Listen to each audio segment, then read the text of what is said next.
Welcome back to State of the Union. I'm Jake Tapper. In the coming months, the president's Republican allies in the Senate may be forced to weigh in on the allegations against him and be called as something like jurors in a potential impeachment trial. Right now, however, many of those normally supportive Republican office holders are expressing disappointment, if not opposition, to President Trump's decision to withdraw U.S. service members from the Syria-Turkey border, paving the way, essentially, for a Turkish offensive against the Kurds. Let's discuss with the man joining me now, Republican Senator from North Dakota, Kevin Cramer. He's also a member of the Senate Armed Services Committee. Senator, thanks so much for joining us. We appreciate it. A Kurdish military commander told a senior U.S. diplomat this week, quote, "You have given up on us. You are leaving us to be slaughtered," unquote. The Kurds have fought alongside U.S. troops in the battle against ISIS for years. Do you support the president's decision? Well, Jake, I wish it had been different. I can tell you that, but I'm not sure the president had a lot of choices. I know we like to sort of oversimplify these complicated relationships, but I think the logical question is, were we prepared to stay there and fight the Turks, given the fact that the Turks seem to be committed to coming across the border and establishing this militarized zone with or without our staying there. So I think the president at that point has not so much a binary choice as a decision to make as to which friend, if you will, do we stand with in this circumstance. So clearly, the Turks are not the type of ally that the Kurds are, but they are a NATO country, as you've pointed out, and it's never quite as simple as just a binary choice. Well, I'm not sure that Turkey would have attacked if the U.S. had remained there. They've wanted to attack for years, and they haven't done so. But beyond that, even positing that what you're saying is accurate, you're voicing support for the United States military retreating, surrendering in the face of the Turks. Sure, we are retreating from that particular area, and I think, again, the Turks, while they're not the Kurds, are also a NATO ally, and we can't be in the middle of every skirmish in the neighborhood. And the circumstantial alliances are standard of the enemy. My enemy is my friend is fairly common over the decades, maybe centuries in the Middle East, and it's an unfortunate one, but I do think President Trump ran on the promise to get us out of endless wars. This skirmish between the Turks and the Kurds is one of those conflicts that's been going on for a long time. The Kurds, are not a monolithic group, as we know. Another thing that we tend to oversimplify. And so I think, the question becomes, what is in America's best interest at a given time or in a given circumstance? And while I'm not all on board necessarily, I'm one of the 70 that voted, for example, earlier this year. We oftentimes forget that too, Jake, that the president just didn't wake up a few days ago and decide to withdraw. He announced a withdrawal, 9 or 10 months ago that led to some of the same type of pushback. Well, Senator, Defense Secretary Mark Esper announced this morning that the president is now ordering most of the remaining U.S. forces in Syria to withdraw because the situation in the border area has gotten so dangerous after he ordered that smaller withdrawal earlier this week. You're on the Senate Armed Services Committee. Were you informed of this? Were you briefed about it? No, I was not. No, we were briefed again, after the last withdrawal announcement and received more information. I felt at that time more comfortable than I did prior to the briefing. I hope that I feel better after I get briefed this week when we return to Washington and learn more of the details. Because while there's a withdrawal, what I'd like to know is a withdrawal to where. As you know, we have several bases in the region. Even though we go a little ways, we don't necessarily go far. What is the strategy should we need to re-engage? I am pleased that the president has put up, I think it was yesterday, $50 million for humanitarian assistance, stabilization funds, if you will. I also think the president's doing the right thing in, once again, demanding more from our European allies in this situation in Syria, because the last thing we need is, of course, for a reemergence or a reorganization of a ISIS caliphate in the area. And we need to we need to watch it. It is complicated. There's lots of factors, but I'm looking forward to being briefed and hopefully comforted. Sir, with all due respect, I mean, if you're worried about the ISIS caliphate, I mean, no group has sacrificed more to fight ISIS than America's Kurdish allies. And there are reports that ISIS prisoners are now able to escape because of this decision by President Trump. I mean, I understand the idea of wanting to avoid endless wars, but this decision by President Trump to withdraw the U.S. Special Forces from the region, I mean, this has created a war now. I mean, it was much calmer 2 weeks ago than it is today. Well, it didn't create the war. The war's been going on for a very long time. And talk about the current military action. Suggest that the president created. Well, sure, but every day you make decisions that have an effect for that day. This conflict between the Kurds and the Turks has been going on for decades, if not centuries, and so we're not going to solve it by staying there forever. And I think that's the issue. What is in America's best interest?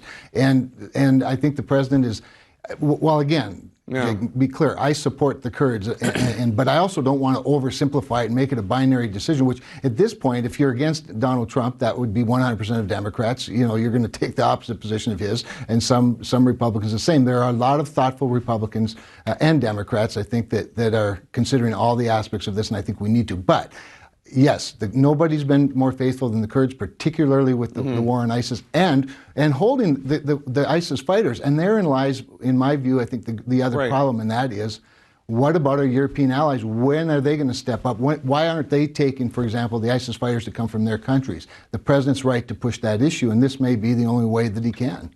I want to turn to the impeachment inquiry in the House. The president obviously under fire for asking Ukraine and China to investigate the son of former Vice President Joe Biden, one of his top political rivals for re-election. As a hypothetical, just because I think there are a lot of people concerned about the precedent this is setting, would you have found it acceptable if, ahead of the 2012 election, then President Obama had asked a foreign leader to investigate one of Mitt Romney's sons? Would that be okay with you? Well, I think if the corruption involves a former vice president or a former president, an administration official, rooting out corruption in other countries was something that Democrats thought they were doing with the Mueller investigation. They were pushing hard for there's no evidence of corruption in this. There's no evidence of corruption in this case. Well, other than the vice president bragging in front of a video camera about holding up $1 billion worth of military assistance to Ukraine until such time as they call off an investigation into his son's that's not what happened, relationship with a gas company. Sir, but that's not what happened. I mean, Joe Biden and the Obama administration and the European Union and the International Monetary Fund and the World Bank and anti-corruption crusaders in Ukraine all wanted this one prosecutor who was not moving on corruption. They all wanted him fired, and Vice President Biden did say that he wanted him fired, but there's no evidence that had anything to do with the gas company that Hunter Biden was advising. So there's no evidence of corruption. I understand that there's an appearance of impropriety or an appearance of a conflict of interest, and that's a fine allegation for people to say, but that's not what you just said. Well, I think that we could probably understand why President Trump, after a couple of years of Mueller investigation, $30 million with zero evidence as well of collusion with the Russians, would be a little bit frustrating. Well, but I guess my question is, do you think it's appropriate for a politician to use his position in foreign policy to push a foreign leader to investigate a political rival? It's just a yes or no. Is it appropriate or is it not appropriate? Well, if the political rival happened to have been the vice president of the United States and this corruption was being investigated even prior to his bringing it up, and by the way, it's not like Donald Trump has been exactly covert about this. There's great integrity in his authenticity, which is something that people out here in the heartland appreciate about him. So he has these discussions wide open. He released the entire transcript of this supposed phone call that supposedly had all of this quid pro quo, which once again proved to not be true. There was no quid pro quo in the phone conversation. So no doubt that the haters are going to hate, and they're going to try to create this narrative for forever and ever, but ignore the fact that for 2.5 years we had to endure a Mueller investigation or a Russian collusion investigation that proved to actually exonerate the president. I don't know that it exonerated him, but beyond that, I'm just talking about this precedent that a lot of people are concerned about. And in terms of the quid pro quo, I don't think it's been established that there was no quid pro quo. We're going to have testimony later this week from the ambassador to the EU about whether or not there was a quid pro quo. There's the charge d'affaires in the U.S. embassy in Ukraine, a guy named William Taylor, texted, quote, "Are we now saying that security assistance and a White House meeting are conditioned on investigations?" To which the U.S. ambassador to the European Union, Gordon Sondland, wrote back, "Call me." So there was at least a concern that there was a quid pro quo. I don't know that it's been established one way or another. That you're just asserting that there isn't one. I certainly think it's worth investigating, don't you?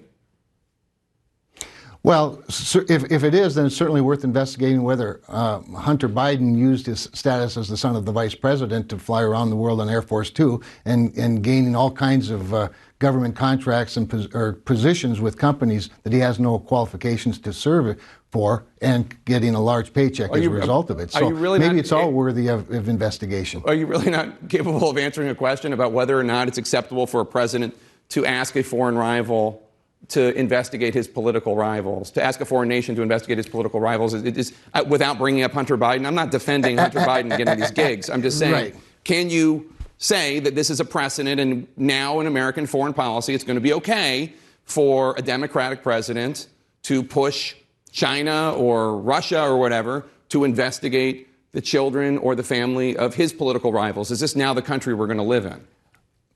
Well, I would say this much, Jake. I appreciate that we have a president who's very transparent about his opinions, and he's very clear about them. He doesn't try to do it covertly. Now, is he pushing them to do it? I don't get the sense that he's pushing them to do it at all. I think he talks. He thinks out loud. He expresses whatever's on his mind, and people can take that and twist it any way they want to. But the new precedent for impeachment is that we don't like this president that just got elected, so we're going to spend all 4 years trying to impeach him. And no, I think we have a far too divided country that is reflected in our politics. And I'd much rather see us have a balanced approach to things, obviously, more dialogue, more things like what you and I are doing right now than these rallies that are surrounded by riots. We have a problem in our country in terms of our dialogue, and we need to fix it. Whether that comes from the top down, I suspect it's probably more likely to come from the bottom up, and I hope that's what happens. Well, the one thing you and I agree on, sir, is that Carson Wentz is a great quarterback. So I appreciate your time today. Yes, he is. Thanks the best. Thanks for joining us. We appreciate it. Coming up, so how are voters in battleground states